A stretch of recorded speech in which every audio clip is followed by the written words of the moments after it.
আমার যুবক তুমি নষ্ট হইও না, আমার নওজোয়ান তুমি নষ্ট হইও না। আমি এইমাত্র বলছি, আজকে আমাদের পূর্বপুরুষ আলহামদুলিল্লাহ, আমাদের দাদারা বাবারা, আমাদের জেনারেশন, আমরা যারা 40-45 বছরের বয়সী, আমাদের পূর্বপুরুষ দাদা বাবা আকসারই দিনদার ছিল, 3 পুরুষ দিনদার ছিল।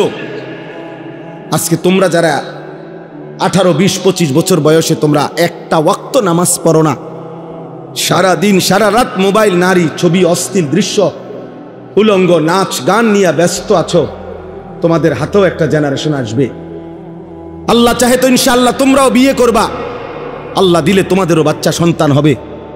সেদিন তোমরা বুঝবা তোমাদের এই অব্যাহত গুনাহ, অসভ্যতার, অস্থিরতার খেসারত তোমাদেরকেই দিতে হবে। কবি আরশ पर कभी फरश पर, कभी उनके दर कभी दर बदर, गमे आशिकी तेरा शुक्रिया मैं कहां कहां से गुजर गया। कभी हो रास्तू में तन्हा, कभी हो गुरूदे सहरा, मैं जुनू का हम सफर हो मेरा कोई घर नहीं है।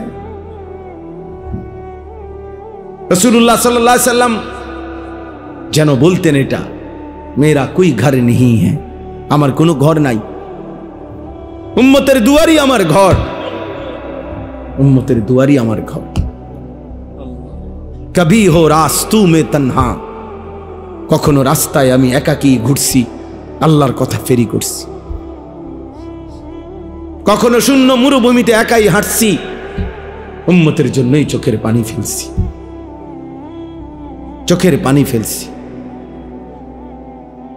এই জন্য ভাইয়া, এই আজকের এই মাহফিলের ইন্তজাম যারা করছেন, আমার প্রথম কথা এটা, এই ফিকির কলিজার মধ্যে থাকতে হবে আমাদের।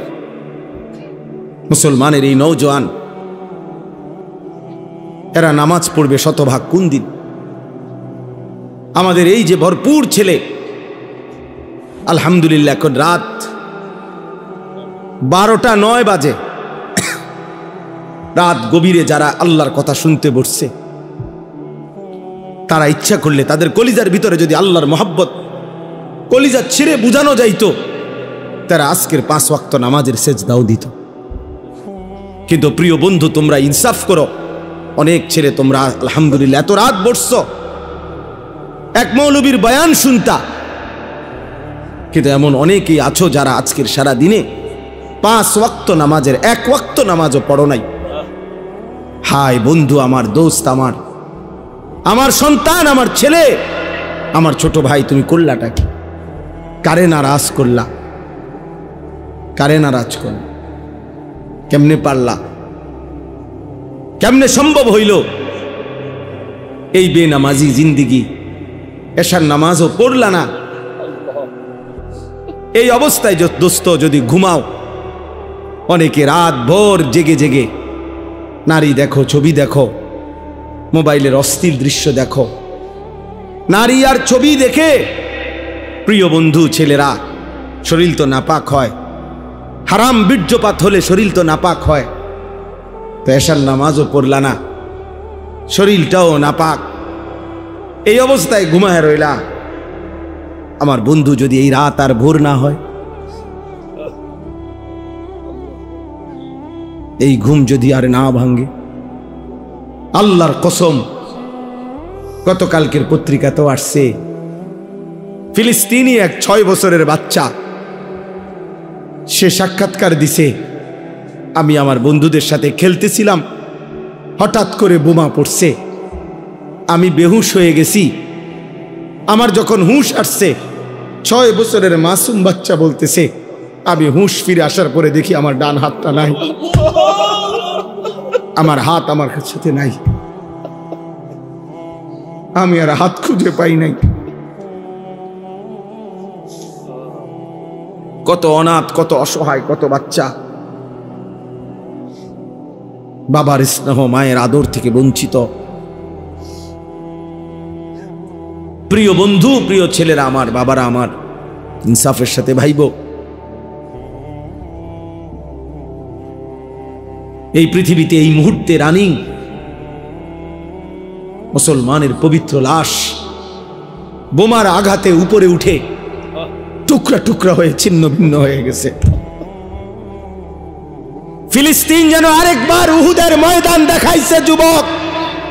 সেই আমিরে হামজার পবিত্র লাশ যেভাবে উহুদের যুদ্ধের মধ্যে কাইটা টুকরা টুকরা করা হয়েছে, ফিলিস্তিন গাজার জমিনে আবার ইমানদার মুসলমান ওইরকম ছিন্ন ভিন্ন লাশ দেখাইছে।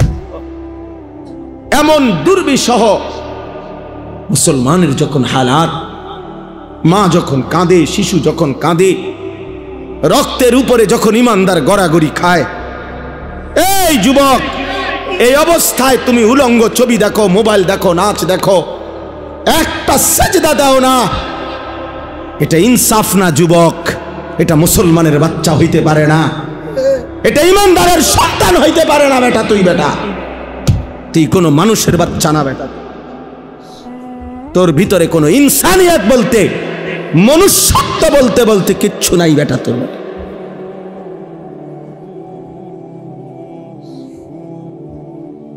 ওই জানোয়ার তোর চাইতে ভালো বেটা। তুমি মুমিনের রক্ত দেখো নাই? তুমি মজলুমের আহাজারি শোনো না?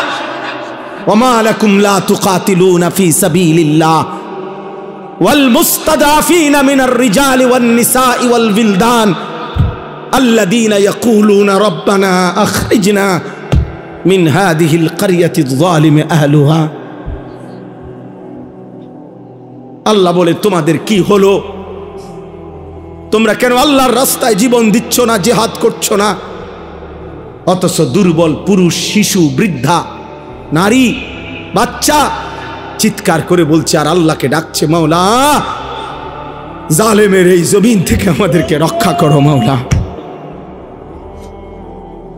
ফিলিস্তিনি মা আহাজারি করছে, বোন আহাজারি করছে, ছেলে আহাজারি করছে, 6 বছরের মাসুম বাচ্চাও কাঁদতেছে। কোনো কান্না, কোনো চোখের পানি, কোনো রক্ত, শহীদের কোনো লাশ, তোমাদের যাদের কলিজার মধ্যে একটু বিবেক নাড়াইল না, তোমরা কেমন মানুষ বলো ভাই? ইনসাফ করো, ইনসাফ করো, রহম করো দোস্ত, রহম করো। ছেলেরা বলো মিয়া, ইনসাফ করো তোমরা। আমার কথায় রাগ হইও না, ইনসাফ করো।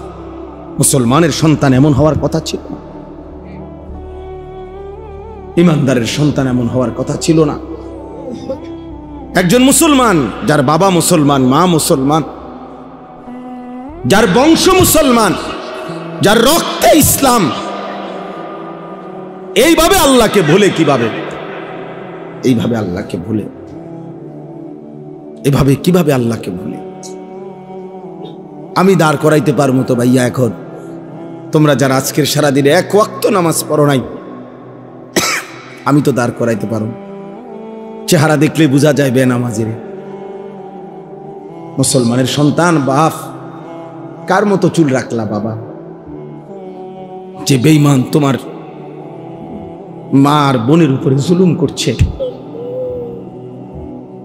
যে বেঈমান তোমার ইমানদার ভাইয়ের রক্তে জমিন ভাসায় দিছে, তুমি তার মতো সাজলা? ছি ছি ছি। মুসলমান এত নির্লজ্জ হয় কেমন? ইমানদার এত আত্মমর্যাদাহীন হয় কিভাবে? মনে রাখেন সবাই, এবার বলি, বিজয় ফিলিস্তিনেরই হবে এই 1450 বছরের ইতিহাসে।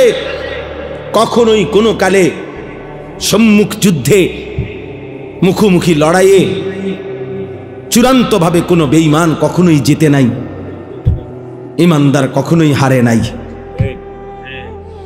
এরা সেই ইহুদি ইসরায়েলের কুত্তারা। এদের ইতিহাস পরাজয়ের ইতিহাস। এরা মদিনার বনু নজির হেরে গেছে, এরা বনু কুরাইজা হেরে গেছে, এরা বনু কাইনুকা হেরে গেছে, এরা খায়বরের বেঈমান ইহুদি হেরে গেছে। এরা এই পৃথিবী বারবার দেখছে আসমান ও জমিন বারবার সাক্ষী আছে, ইহুদি কুত্তারা কোনোদিন পৃথিবীতে যেতে নাই, কোনোদিন না। ভাইয়া জানো না তোমরা, আমরা ইতিহাস জানি, আলহামদুলিল্লাহ কোনোদিনও জিতে নাই, আজও জিতবে না ইনশাআল্লাহ। সময়ের ব্যবধান, সব জালেমের পতন একই সময়ে হয় না, একই সময়ে হয় না। কারো পতন 950 বছর পরে হইছে, কারো পতন 400 বছর পরে হইছে, কারো পতন 150 বছর পরে হইছে, কারো পতন সিরিয়ায় 48 বছর পরে হইছে, বাংলাদেশের জালেমের পতন 16 বছর পরে হইছে। অতএব এটাই সত্য, ইসরায়েলের কুত্তারাও হেরে যাবে ইনশাআল্লাহ। মনে রাখো যুবক,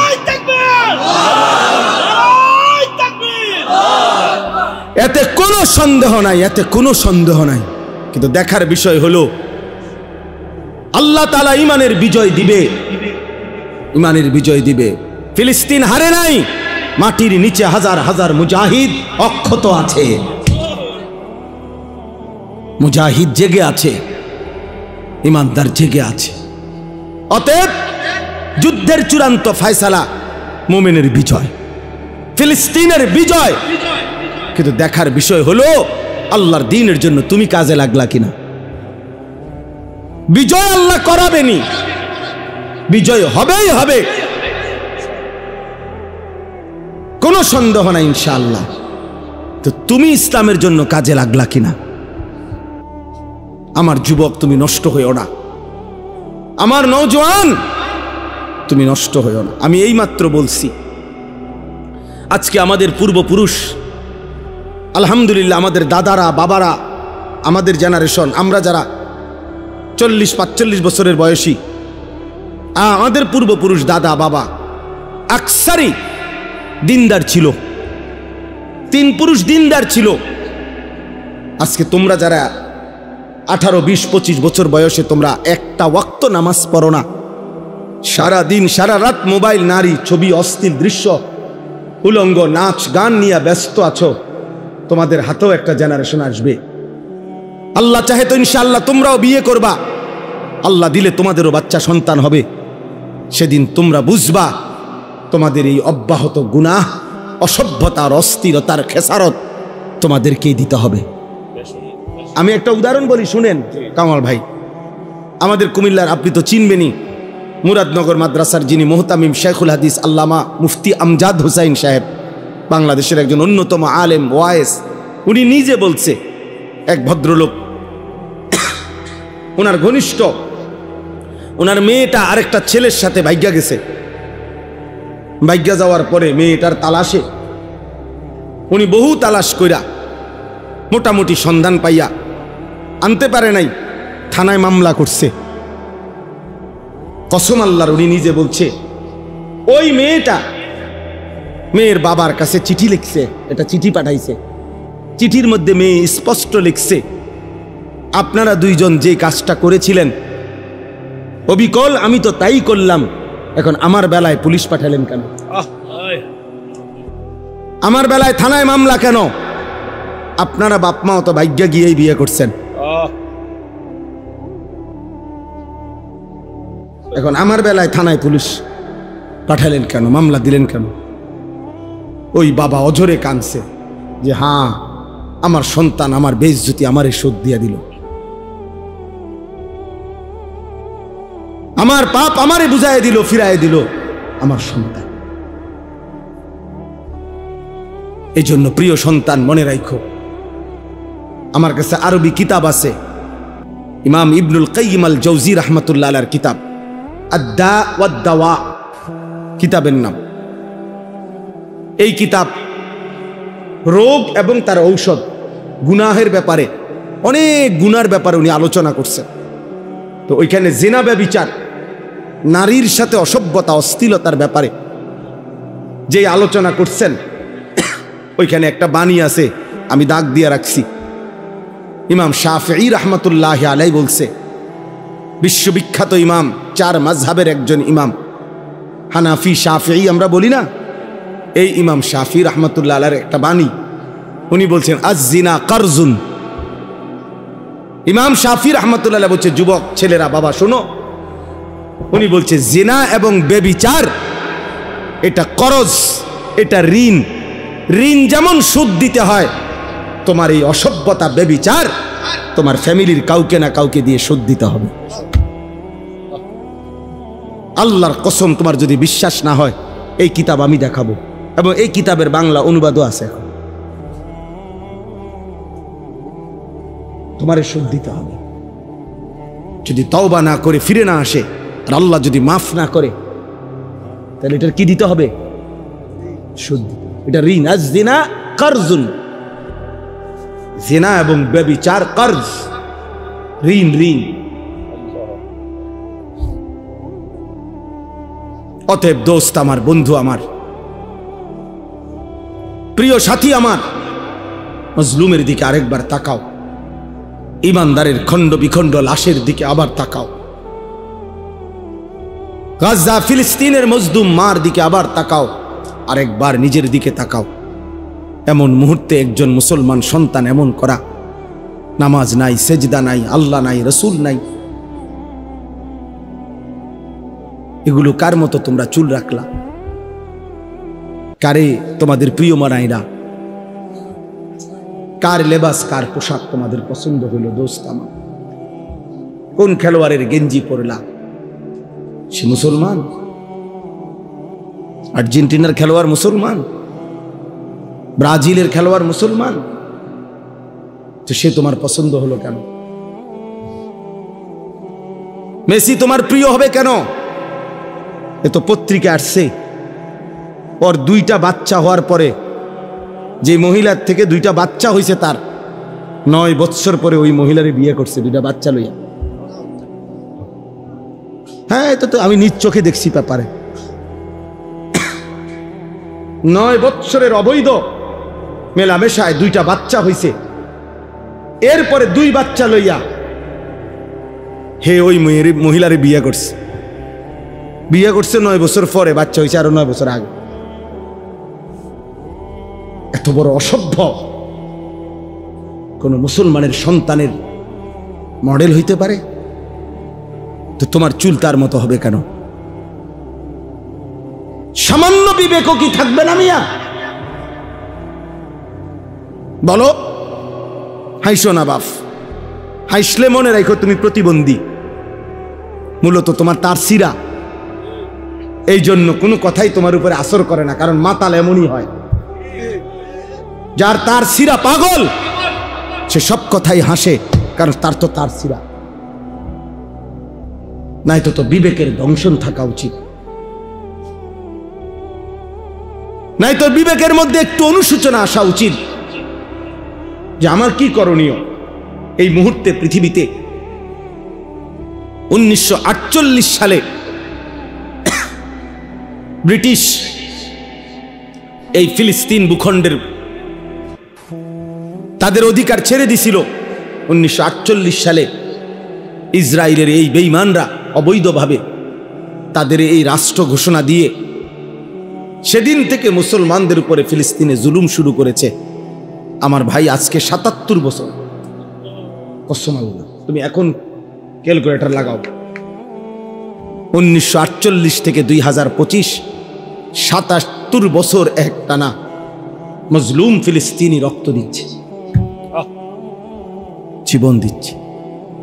1947 ইংরেজিতে ব্রিটিশ যখন এই ভারতীয় উপমহাদেশ থেকে চলে যায়, তখন র্যাডক্লিফ ব্রিটিশ একজন গবেষক, সে এই দেশ মানে এই ভারতের হিন্দুস্তানের মানচিত্র আঁকা দিছিল। এক অংশে হিন্দুস্তান, এক অংশে পাকিস্তান, কিন্তু কাশ্মীর সংখ্যাগরিষ্ঠ মুসলমানের একটা এলাকা, ওইটার কোনো সমাধান দিয়া যায় নাই তারা, এটা কোন অংশে। এই 47-এর পর থেকে আজকে 78 বছর এক টানা কাশ্মীরের মুসলমান কলিজার খুন দিচ্ছে, রক্ত দিচ্ছে, আজও তারা স্বাধীনতা পায় নাই। আজকে আমরা তো কমপক্ষে চোখের পানিটা তো ফেলতে পারি। এই মুহূর্তে আমরা যদি গাজা যাইতে তো চাই, যাওয়ার জন্য কসম আল্লাহর, শুধু এই মাহফিলে বলতেছি না, একাকিত্ব মালিকের কাছে 1000 বার বলছি, মালিক যদি এই জান তোমার পছন্দ হয় তো এই জান দিতে রাজি আমি, তবুও মজলুমকে বাঁচায় দাও, মজলুমকে বাঁচায় দাও। যে সারা বাংলাদেশ ব্যাপী যখন মিছিল হয়েছে আমাদের, সবাই আমরা মিছিল করছি, আলহামদুলিল্লাহ আমরাও মিছিলে গেছি, আমরাও মিছিল। আমার ছোট ছেলে, আমার 2 ছেলে, আমার বড় ছেলে 13 বছর, ওরে আমি সাথে নিছি, তো আমার 7 বছরের ছোট ছেলে, এই যে আমাদের সারা দেশ একসাথে যে মিছিল করলাম আমরা, 7 বছরের ছেলে ওই দাঁড়ায় আছে। তা আমি বলি, আব্বা তুমি ছোট মানুষ, তুমি যাইও না। আলহামদুলিল্লাহ মালিকের দয়া, আমার বিবি ওই আমারে বলতেছে যে আমার পক্ষ থেকে আমি আমার ছোট ছেলেকে দিলাম, কসম আল্লাহ, বলছে ওরও নিয়ে যান, এটা আমি আমার পক্ষ থেকে দিলাম। অতএব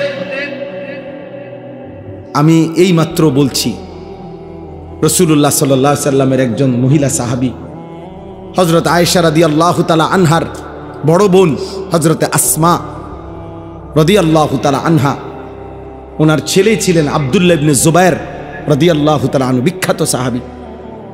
সর্বশেষ উনি যখন হাজ্জাজ ইবনে ইউসুফের বিরুদ্ধে যুদ্ধ করার জন্য বের হইতেছিল, শেষবারের মতো দুশ্মনের মোকাবেলায় যুদ্ধে যাওয়ার সময় ওনার আম্মা এই আসমা হযরত আবু বকর সিদ্দিক রাদিয়াল্লাহু তাআলা আনহুর মেয়ে, উনি তখন 90 ঊর্ধ্ব বয়স, উনি চোখে দেখতেন না, অন্ধ হয়ে গেছিলেন।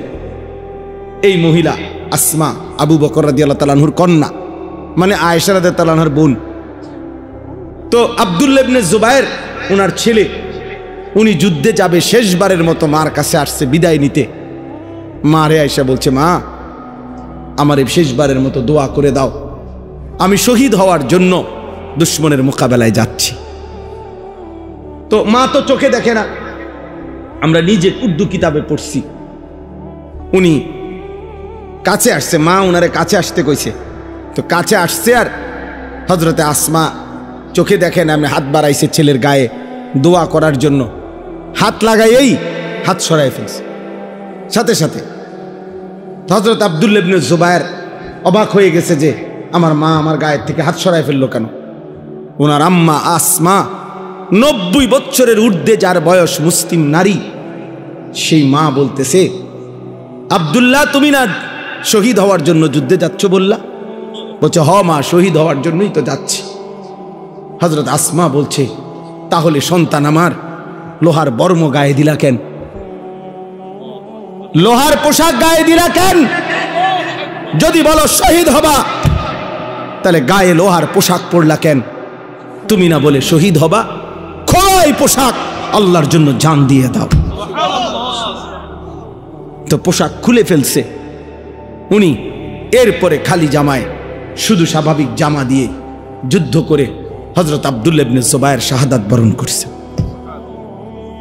আরো শোনো যুবক, আমি উর্দু কিতাবে এই ঘটনাও পড়ছি। আল্লাহর নবী সাল্লাল্লাহু আলাইহি সাল্লামের একজন সাহাবী ছিল হাবিব ইবনে যায়েদ, হাবিব ওনার নাম। নবী সাল্লাল্লাহু আলাইহি সাল্লামের এই সাহাবীকে একজন মিথ্যা নবী দাবিদার, সর্বপ্রথম যে নিজেকে মিথ্যুক নবী দাবি করছিল নবী সাল্লাল্লাহু আলাইহি সাল্লামের ইন্তেকালের কয়েকদিন আগে, তার নাম হলো মুসাইলামা, মুসাইলামাতুল কাজ্জাব। তখন নবীজি তখন জীবিত, একেবারে লাস্ট টাইম। এই সময় সে নিজেকে মিথ্যা নবী দাবি করছিল। এই মিথ্যুকের অনুসারী যে কয়েকজন, তারা ঘটনাচক্রে এই রাসূলুল্লাহ সাল্লাল্লাহু আলাইহি সাল্লামের মাত্র 16 থেকে 17 বছর বয়সী হাবিব ইবনে যায়েদ এই সাহাবীকে বন্দী করছে, আটকাইয়া ফেলছিল। আটকাইয়া যখন মুসাইলামা ওই মিথ্যুক ভণ্ড নবী দাবিদারের কাছে আনছে, তো ওই বেঈমান মুসাইলামা ওনার এই সাহাবী হাবিবকে, সুন্দর চেহারা, 17 বছরের ছেলে, নবীজির সাহাবী, ওনাকে বলছে, হাবিব তুমি একবারের জন্য শুধু বলো আমি মুসাইলামা আল্লাহর নবী। তখন হযরত হাবিব বলছে, আল্লাহর কসম, আশহাদু আন্না মুহাম্মাদান রাসূলুল্লাহ ওয়া আনতা কাদ্দাব, আমি সাক্ষ্য দিচ্ছি মুহাম্মদ সাল্লাল্লাহু আলাইহি সাল্লাম তিনিই আল্লাহর রাসূল আর তুই মিথ্যুক। কিতাবে আছে বন্ধু, এই মুসাইলামা ওনার ডান হাত কেটে ফেলে দিছে, বলছে এবার বল, বলছে লা আনতা কাযযাব বাল মুহাম্মাদুন রাসূলুল্লাহ সাল্লাল্লাহু আলাইহি ওয়াসাল্লাম। বাম হাত কেটে ফেলে দিছে, বলছে এবার বল, বলছে লা আনতা কাযযাব। ডান পাও কেটে ফেলে দিছে, বলছে এবার বল লা আনতা কাযযাব। বাম পাও কেটে দিছে, উনি এবারও বলছে লা আনতা কাযযাব, তুই মিথ্যাবাদী। শেষ পর্যন্ত জিহ্বা টেনে ছিঁড়ে ফেলছে, শরীরটা কাইটা টুকরা টুকরা করে, খোদার কসম বুটি বুটি পিস পিস বানায় ফেলছে, গোশতের টুকরার মতো। এরপরে হযরত হাবিব ইবনে যায়েদের পবিত্র লাশকে টুকরা টুকরা করে ছিন্ন ভিন্ন করে ফেলে দিছে। আমরা ওই কিতাবে পড়ছি, ওনার এই খবর মদিনায় আসছে যে ওনারে যে এভাবে নির্মমভাবে শহীদ করছে। তখন ওনার মা ছিল মহিলা সাহাবী, ওনার আম্মাও মহিলা সাহাবী, উম্মে আম্মারা ওনার মায়ের নাম। এই উম্মে আম্মারা তিনি ওনার কাছে আইসা লোকেরা শুনাইছে, মা তোর ছেলে হাবিব মুসাইলামার বাহিনীর হাতে শাহাদাত বরণ করছে, কিন্তু ওনারে বলছে মা তোর ছেলের মৃত্যু বড় নির্মম মৃত্যু হইছে। মুসাইলামা একটা একটা করে অঙ্গ কাইটা কাইটা টুকরা টুকরা করে একেবারে পিস পিস বানায় ফেলছে, কিন্তু তোমার সন্তান একবারের জন্য মদিনার রসুলকে অস্বীকার করে নাই, মুসাইলামাকে এক সেকেন্ডের জন্য নবী মানে নাই। বারবার তোমার সন্তান শেষ নিঃশ্বাস পর্যন্ত মদিনাওয়ালার নাম বলে গেছে। এই তখন আমরা কিতাবে পড়ছি, ওই মহিলা, ওই সাহাবীর মা একটা চিৎকার দিয়া সবার সামনে বলছে লিহাদাল ইয়াউম আরদাতুহু, মদিনাবাসী আল্লাহর কসম এমন একটা দিনের জন্যই আমি আমার সন্তানকে বুকের দুধ খাওয়াইছিলাম, বুকের দুধ খাওয়াইছিলাম। অতএব বাবা, এক মা তার পবিত্র দুধের সৌভাগ্য বলতেছে যে সন্তান আমার দুধের হক আদায় করছে, আমার বুকের দুধের হক আদায় করছে, আল্লাহর জন্য জান দিছে। আজকে তোমাদের মারাও 2 বছর তোমাদেরকে দুধ পান করাইছে, তোমাদের বাবা হাজারো বার তোমাদের মুখে গালে চুমা দিছে, তোমাদের বাবার ঘাম ঝরানো টাকা দিয়ে সংসার চালাইছে। বিনিময়ে মা বাবাকে এত বড় অপমান কইরো না।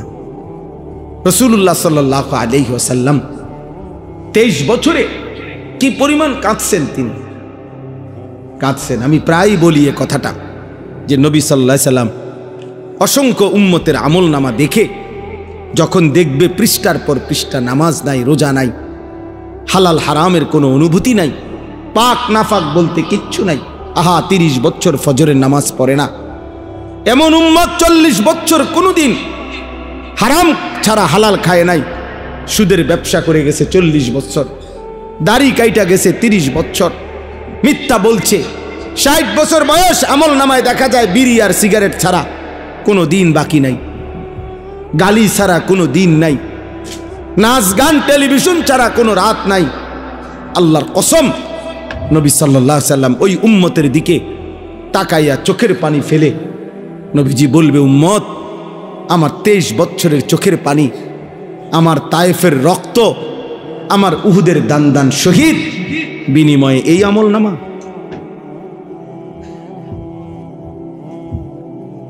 এই আমল নামা উম্মত তুমি জানো না, তায়েফে আমার এই পরিমাণ পাথর মারছে যে পাথরের আঘাতে রক্ত ঝরতে ঝরতে আমার পায়ের জুতা পায়ের সাথে জমাট বাইধা গেছে। হযরত যায়েদ বলছে রাসূলুল্লাহ সাল্লাল্লাহু আলাইহি ওয়াসাল্লামের জুতা মুবারক পায়ের সাথে জমাট বাইধা গেছে রক্তে। নবীজি জিজ্ঞেস করবে, উম্মত এতটা রক্ত ঝরাইলাম, উহুদের ময়দানে দান দান শহীদ করলাম, ক্ষুধার কষ্টে পেটে 2টা পাথর বাঁধলাম, সারা রাত দাঁড়িয়ে আম্মা জান আয়েশা রাদিয়াল্লাহু তাআলা আনহা নবীজির স্ত্রী বলছেন, আমার ভাই আমি শেষ করে দিচ্ছি, নবীজির স্ত্রী আম্মা জান আয়েশা রাদিয়াল্লাহু তাআলা আনহা বলছেন, আমি আমার রাসূলকে দেখছি এশার নামাজের পরে একটু পরেই তিনি দাঁড়াইছে, ফজরের নামাজের আজানের আগ পর্যন্ত এক দাঁড়ানোতে আল্লাহর কসম উম্মতের জন্য এক দাঁড়ানোতে চোখের পানি ফেলে কাঁদছে আর দোয়া করছে। হাত্তা তাওয়াররামাত কাদামাহু, দুইটা পাও ফুলে ফুলে গেছে। নবী সাল্লাল্লাহু আলাইহি সাল্লাম এই আমল নামা দেখবে, দেখে বলবে, উম্মত, আমার এত চোখের পানি, আমার এত কান্না, তায়েফের এত রক্ত, উহুদের দান দান শহীদ করা, পেটে পাথর বাঁধা ক্ষুধার কষ্টের বিনিময়ে, এই বিনিময়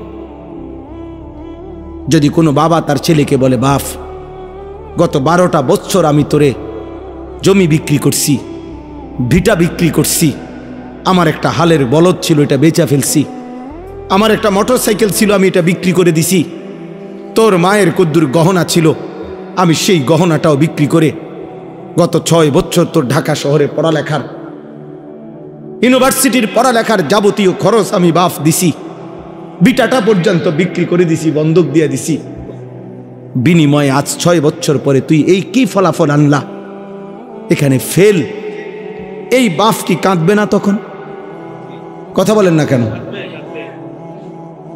নবী সাল্লাল্লাহু আলাইহি সাল্লাম তো জিজ্ঞেস করবে, উম্মত, আমার 23 বছরের চোখের পানি, রক্ত, আমার ক্ষুধার কষ্টের বিনিময়ে এই তোমার চুল?